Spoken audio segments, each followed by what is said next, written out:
第一届关田杯躲避球赛热血开打，两队蓄势待发，场边气氛紧张，火药味十足。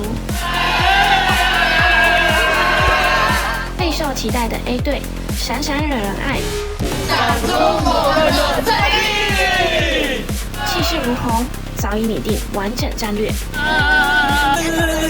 杀！人来就打，球来就闪，先干掉他们的家俊。为什么？目标比较大。手下留情。而 B 队躲躲开，这是一支低调沉稳的队伍。大轻一点，谢谢。虽然身世远不如对方，却仍坚持练习，全力以赴。从国小开始就没有打了，可是我的实力还是赞哦！闪闪惹人艳，好戏！双方摩拳擦掌，万众瞩目的比赛即将揭开序幕。第一届关田杯躲避球赛正式开始。开场双方激烈拉锯，互不相让。这时躲躲队主将来了一记凌厉之球，闪闪队反应敏捷，顺利闪避。紧接着闪闪队火力全开，频频发起攻势，却被躲躲队精湛的躲躲神功轻易化解。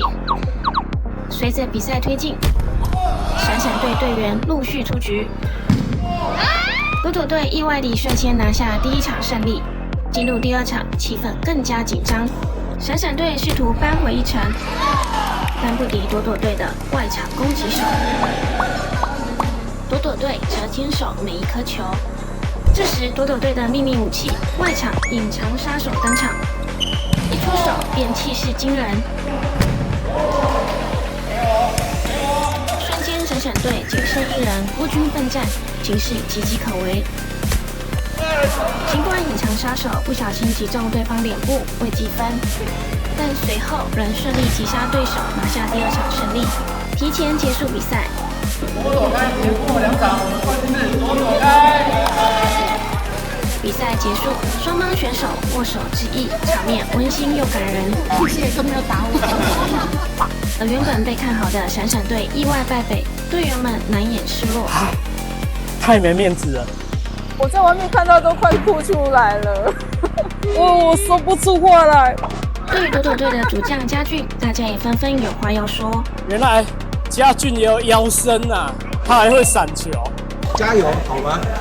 原来这场胜利的背后，躲躲开队暗藏玄机。我们有一个隐藏人物都在我们这一队，然后大家都没发现，那是我们的秘密武器。